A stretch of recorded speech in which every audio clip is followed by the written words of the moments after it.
Bismillahirrahmanirrahim. Assalamualaikum warahmatullahi ta'ala wabarakatuh. Alhamdulillahirabbil alamin. Wassalatu wassalamu ala asyrafil anbiya wal mursalin wa ala alihi wa sahbihi ajma'in. Qala rabbi shrah li sadri wa yassir li amri wahlul 'uqdatam min lisani yafqahu qawli. Subhanaka la ilma lana illa ma 'allamtana innaka antas samiul alim wa la haula wa la quwwata illa billahil aliyyil azim. Alhamdulillah, syukur kita kehadrat Allah Subhanahu Wa Taala kerana masih lagi dipanjangkan umur kita dan dapat lagi kita meneruskan siri perbincangan ulang kaji UPKK yang mana pada kali ini kita akan berbincang berkaitan dengan satu tajuk dalam subjek sirah bagi tahun 3 iaitu hijrah ke Yasrib ataupun hijrah ke Madinah. Macam mana yang kita dah tahu, permulaan hijrah ini adalah hijrah ni adalah titik permulaan di mana bila Nabi berpindah daripada kota Mekah ke kota Madinah untuk menyebarkan agama Islam, dan di Madinah lah terbentuknya kerajaan Islam yang pertama, iaitu kerajaan Islam Madinah yang dipimpin oleh Rasulullah sallallahu alaihi wasallam, dan seterusnya agama Islam itu berkembang dengan pesatnya dan bermula di Madinah. Okey. Tarikh hijrah. Tarikh hijrah adalah pada 12 Rabiul Awal bersamaan dengan 27 September 622 Masihi. Okey, tarikh 12 Rabiul Awal ini adalah tarikh di mana Rasulullah sampai ke kota Madinah. Okey, sebelum tu pada 27 Safar Rasulullah meninggalkan rumah baginda di Mekah. Kemudian Rasulullah duduk 3 hari di Gua Sur. Kemudian pada 1 Rabiul Awal meninggalkan wilayah Mekah, dah keluar daripada wilayah, maksudnya dah meninggalkan kawasan yang masih di dalam wilayah Mekah. Kemudian pada 8 Rabiul Awal Rasulullah tiba di Quba dan mendirikan masjid yang pertama, iaitu Masjid Quba. Kemudian meneruskan lagi perjalanan sampailah ke 12 Rabiul Awal tiba di Madinah. Okey. Seterusnya, kita tengok kepada sebab-sebab hijrah. Okey, sebab hijrah adalah yang pertama, orang Islam disiksa dan ditindas. Banyak penyiksaan dan penindasan yang dilakukan oleh kafir Quraisy terhadap orang Islam yang menyebabkan Rasulullah sallallahu alaihi wasallam menyuruh mereka berhijrah dan Rasulullah sendiri pergi berhijrah. Okey. Yang kedua, antara sebab yang kedua adalah pembesar Quraisy telah mengupah ataupun nak bagi ganjaran supaya membunuh Rasulullah sallallahu alaihi wasallam. Okey, yang ketiga, orang Islam Madinah telah bersedia menerima kedatangan Muslimi Mekah. Okey, dah ada perjanjian di antara orang Islam Madinah dan mereka telah bersedia untuk menerima orang-orang muhajirin, orang-orang yang berhijrah daripada Mekah ke Madinah. Okay, dan mereka menyambut orang Muslimi Mekah tu dengan baik. Berhijrah adalah strategi dakwah Rasulullah sallallahu alaihi wasallam untuk mengembangkan agama Islam.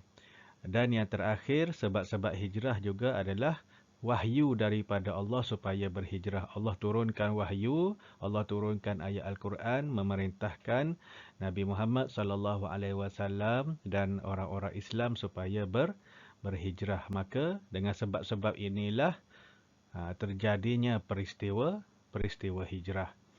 Okey, seterusnya kita akan tengok peristiwa yang berlaku semasa hijrah. Peristiwa yang berlaku semasa hijrah. Okay. Di permulaan hijrah itu, nak terjadinya hijrah ketika mana Rasulullah sallallahu alaihi wasallam masih lagi berada di Mekah. Pembesar-pembesar Quraisy telah mengupah 12 orang pemuda Quraisy yang dipilih untuk mengepung rumah baginda dan membunuh Rasulullah sallallahu alaihi wasallam. Okey, pembesar-pembesar Quraisy macam siapa? Abu Jahal, dia telah kata telah mengupah 12 orang pemuda yang hebat-hebat, yang sado-sado mungkin ya. Dia upah 12 orang pemuda ni yang terpilih selepas tapisan yang diorang buat lah untuk kepung rumah baginda sallallahu alaihi wasallam dan membunuh Rasulullah sallallahu alaihi wasallam. Kemudian apa yang Rasulullah buat? Rasulullah memanggil Saidina Ali dan berbincang dengan Saidina Ali supaya Rasulullah dia dah tahu dah ada orang mungkin akan kepung rumah dia. Dia panggil Saidina Ali dan dia bincang untuk Saidina Ali menggantikan tempat tidur baginda. So, bila macam tu, maka pada masa Rasulullah dan Saidina Abu Bakar nak keluar, Rasulullah dan Saidina Abu Bakar ni dia keluar sebelum diorang pergi kepung lagi.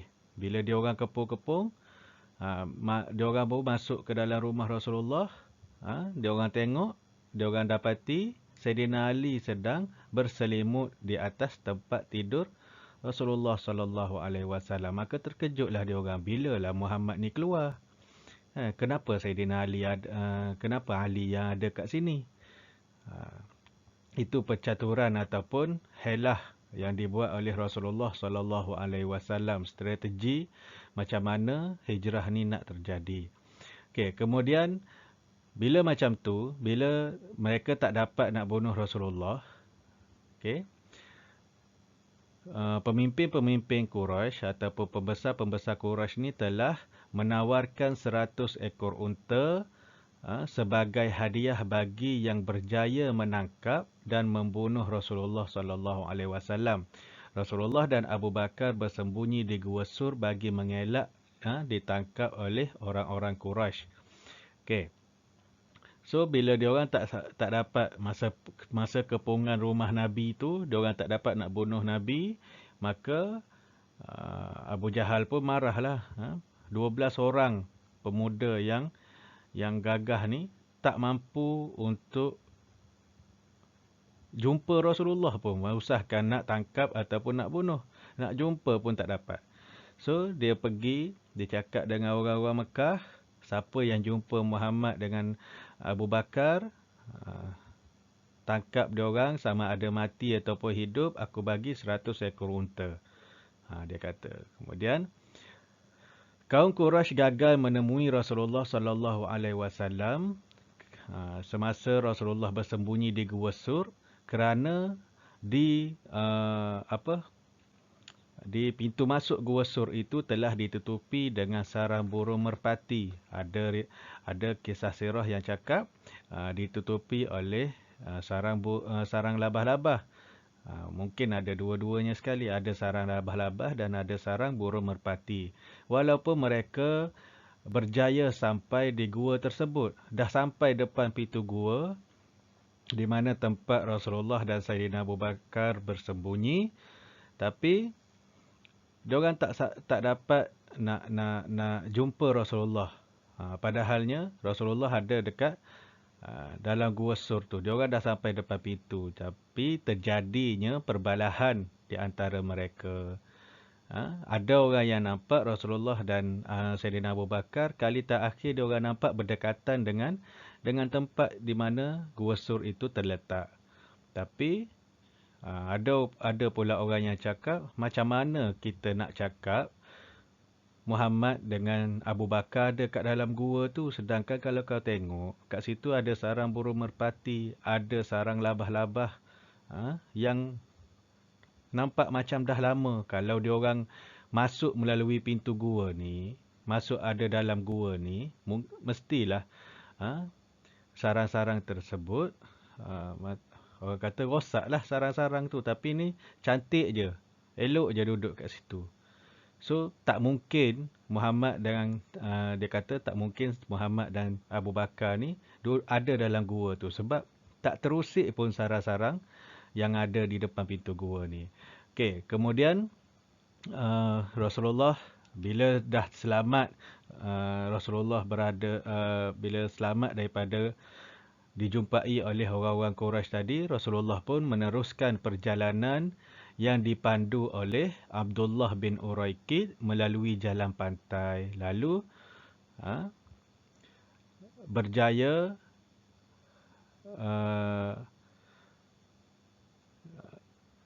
pada masa tu, bila Sayyidina Abu Bakar dan Rasulullah ni keluar daripada Gua Sur ni, Sayyidina Abu Bakar minta tolong ataupun meneruskan perjalanan yang dipandu oleh Abdullah bin Uraiqid melalui jalan yang lain. Bukan jalan yang biasa dilalui oleh orang Mekah untuk ke Madinah. Tapi guna jalan pantai. Tetapi berjaya juga dijejak oleh Sarakah bin Malik. Okay. Surakah bin Malik berjaya menjejaki Rasulullah dan Sayyidina Abu Bakar. Kenapa dia boleh tahu? Ada orang Mekah yang pergi berdagang, yang pergi berniaga. Tiba-tiba masa dalam perjalanan balik ke Mekah tu dia tak tahu tentang 100 ekor unta tu sebab dia dah pergi berniaga. So, bila dia balik, sampai di satu pasar, dia pun bercerita, aku macam nampak Muhammad dengan Abu Bakar lah dekat jalan pantai tadi. Kemudian Surakah ni dengar apa yang peniaga tu cakap. Dia cakap, kau jangan bagi tahu orang lain. Surakah ni dia nak pergi menjejaki Rasulullah dan Sayyidina Abu Bakar melalui jalan pantai yang orang ni cerita tadi tu. So dia pun pergi. 100 ekor unta kot.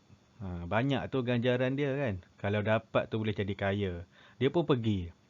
Bila dia pergi, memang dia jumpa dengan Rasulullah dan Sayyidina Abu Bakar. Bila dia jumpa dengan pedang yang dah keluar daripada sarung, dia nak terkam, nak bunuh Rasulullah dan Sayyidina Abu Bakar. Bila sampai je dekat, kuda dia tu macam terpelanting, jatuh. Kan? Sampailah 3 kali. Kuda dia bangun lagi, nak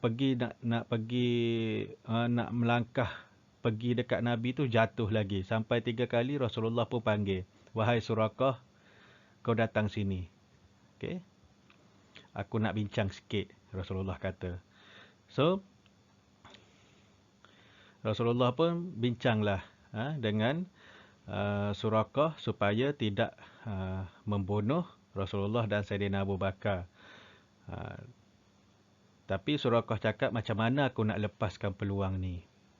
Sedangkan kalau aku berjaya bunuh korang berdua ni, aku akan dapat 100 ekor unta. So, bila macam tu, Rasulullah SAW pun berjanji dengan Surakah, aku akan bagi gelang Raja Parsi kepada engkau.